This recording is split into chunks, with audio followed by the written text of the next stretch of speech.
Dan Illman, Mike Beer, taking a look at what I believe is one of the better betting races on the Kentucky Derby program at Churchill Downs. Race number 9 is the American Turf Stakes. 3-year-olds in an evenly matched group going a mile and a 16th on the turf. Let's take a peek at this field. Side Dog is 3-4-3 for trainer Graham Motion. Stormed down the center of the track to win the Transylvania last time out at Keeneland, Mike, and he's going to get some speed in this spot. Yeah, it'll be interesting to see how this pace plays out, Dan. I know there are horses in here who want to be forward. We're going to look at the pace projector in a minute, where they're projecting a fast pace for the race. I'm not so sure I buy that.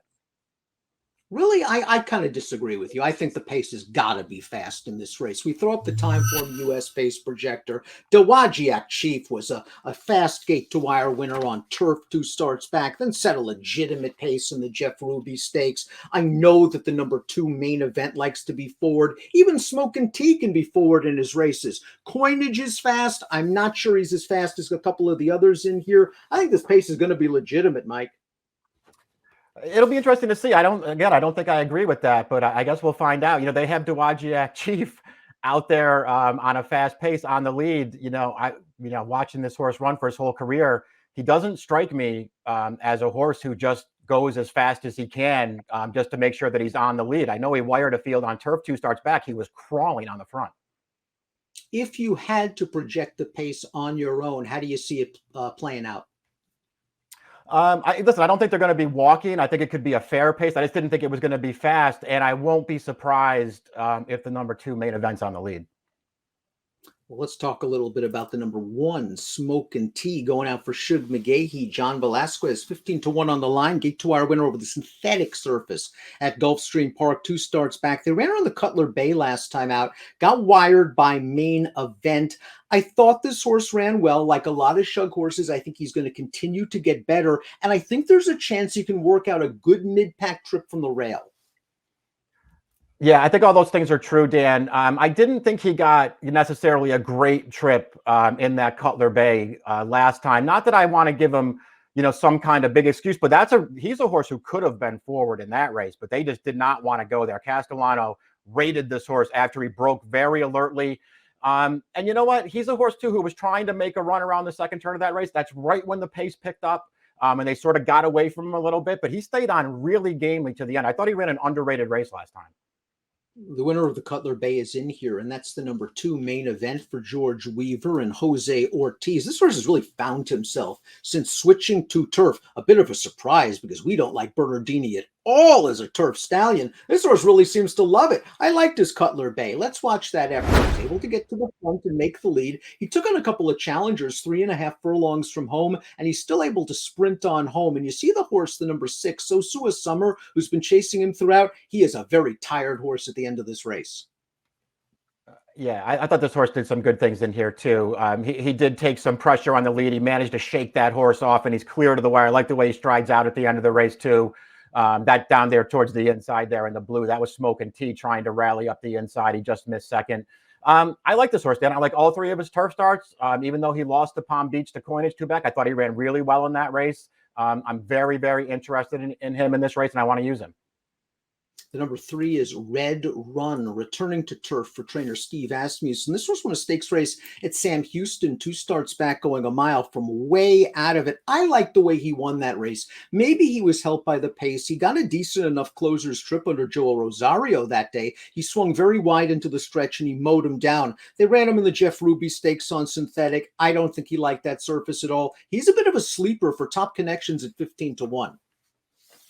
Yeah, I think all those things are true. He's a horse who, to me, is hoping the pace projector is right, and then he catches a good setup in here. When he won that Texas Turf Mile back at the end of January, that was a very solid pace in front of him there. The 1, 2, 3 finishers, including him, obviously, all closed from well out of it that day to get up and take over in the stretch. His other turf race, it's only okay, but it was at Kentucky Downs against Tiz the Bomb. Red Danger, the number 4 stakes winner at Gulfstream Park last year. I like that victory in the pulpit, going 7.5 furlongs, where he had to throw it down shoulder to shoulder with the runner-up in the stretch, and he won the race by a head. Now, while he's run well in 3 starts this year, I just haven't noticed the improvement yet. Yeah, that's how I feel about him too. He was okay in the Cutler Bay last time. He didn't do anything in that race that made me want to bet him back necessarily, but I guess he ran okay. I did think, for if you're looking to take 10-1 on him, I did feel like he had enough trouble in the Palm Beach 2 starts back to maybe give him another chance. Irish bred, French raced, based in Southern California. The 5 Balnikoff ships east for trainer Phil D'Amato. Let's take a look at his North American debut, the single Terry Stakes. Didn't break very well, but I like that they were able to find a loose pocket position on the backstretch where he was able to save some ground. Now, the winner of this race is very promising. Sumter odds on controlled the pace. This horse, Balnikoff, gives it a really good try. He really does. He makes it very close at the end of this race. Sumter, the horse who wound up wiring the field, that's his 3rd win in a row. And this horse just misses the bob here. The one thing that sort of held me back, Dan, on trying to, evaluate it and just saying that this horse ran a superior race is the horse that finished 3rd also made up a ton of ground. And he didn't get to save any ground like Balnikoff did in that race. And he also was right there at the wire. It makes me feel like maybe that race just wasn't as good as the figure makes it look. But if it was, this horse is going to be really tough in here.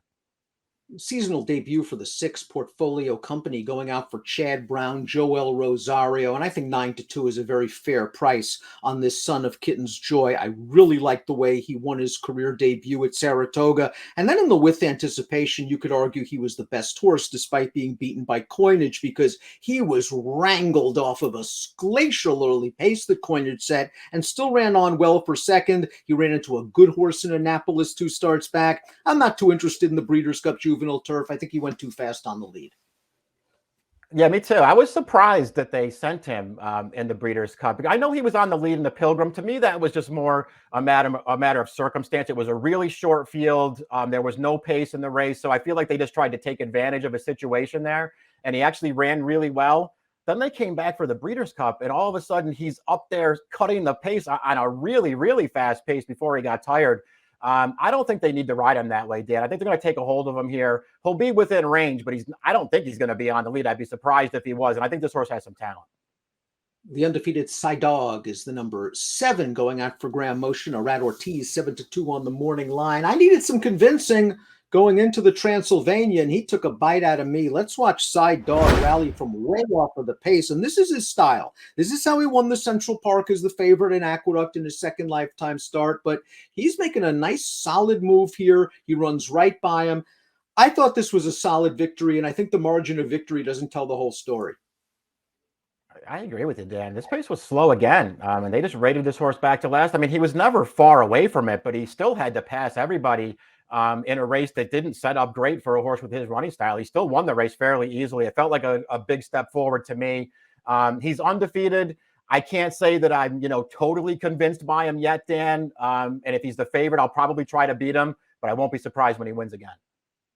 Can you argue that Royal Spirit's a little bit dirtied up for Todd Pletcher and Tyler Gaffalione? 15-1 on the morning line. This horse had a perfect trip to win his maiden in his, 4th lifetime start. But Todd really liked this horse last year. He tested him in a couple of stakes races while still a maiden. He ran just fine in the Kitten's Joy. The horse that beat him is stablemate Grand Sonata is really good. Royal Spirit had a good trip. He's just not as good as Grand Sonata. And they tried to get him into the Derby and the Jeff Ruby. I don't think he's a synthetic horse.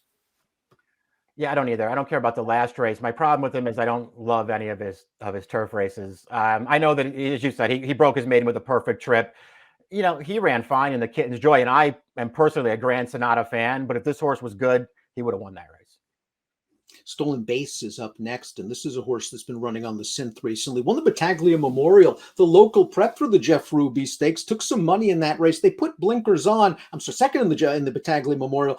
Just didn't really fire in the Jeff Ruby. Maybe a mile and an eighth, a little bit too far. I don't know, Mike. I thought his race 3 starts back, he didn't break very well, but after that, he came wide into the stretch and he had his shot. I agreed, and we already talked about that Texas Turf Mile. That was a closer's race. It set up very well for him, and he just wasn't quite good enough. He ran fine, but he didn't have a huge excuse. I kind of feel that way about most of his turf races, Dan. He's been right there at the end of all of them, or for the most part, all of them, and he's just not getting the job done. He's another horse who I guess wants this pace to be fast so he can sit and make one run. The number 10 Coinage has a beautiful pedigree, and she also has the tactical speed to make her trip, as she did when she wired them and put them to sleep in the With Anticipation, as she did in the Palm Beach when it finally took her a little bit over time, but she settled in the pocket and everything happened to work out for her. In the Transylvania, she worked out another good trip. She wasn't as good as Cy Dog. I think the potential of a fast pace in here could work against her. Yeah, the pace, if the pace projector is correct and they go fast or even close to fast in here, it's not going to help Coinage. Who, listen, overall his form is fine. He's not impossible in here, but he's won twice on turf, and in both times that he won, he got absolute perfect trips, and he may not get a perfect trip here. Key to this race might be whether the 11 Dowagiac Chiefs just hustled out of there from the far outside post to make the lead for James Graham and Tom Amos. This horse, I thought, took the worst of it in the Texas Turf Mile. It was a very fast pace. We talked about it being a closer's race. He then got a well-deserved win in the Black Gold with a completely different scenario. He shook loose on an easy lead against a weaker field, and I thought he ran okay in the Jeff Ruby Stakes. That was a legitimate pace against some good horses. He wasn't quitting in the stretch. No, he wasn't. He actually ran pretty well in that race. I agree with you. And that was a pretty good race overall, I think. Yeah, he's a contender in this race. He didn't get a great post. We'll see how fast the pace winds up going. Again, when he won the stakes race 2 starts back, he was just walking. I mean, they were going so slow on the lead that day. And this race, even if they're not blazing, they're going to go faster in here. And I'm just not convinced he's going to be able to cope with it. Before we get to our top selections, please subscribe to the Daily Racing Form YouTube channel. It's Triple Crown season. Get the latest from DRFTV. Top pick time for the American Turf Portfolio Company. Off the layoff for Chad Brown. I think 9-2. If you get that, that's fair, Mike. This is a talented horse. Yeah, that's how I feel about it too. I feel like I don't know if you're going to get that price. Maybe this is the horse that everybody will go to, but at anything like that number, I think he's very good value, and I just don't think they're going to be that aggressive with him early at this time. Well, while I am concerned about the possibility of a hot pace with Main Event, the number 2, my top selection, I do think he has it in him to rate. I don't think he's a runaway speed horse that we saw in races like the Cutler Bay and his maiden. I like the way he finishes off his races. I think he'll run well. 6.527 for Mike, 2.511.7 for me. It's the Grade 2 American Turf. We're creeping closer to Kentucky Derby 2022. Good luck.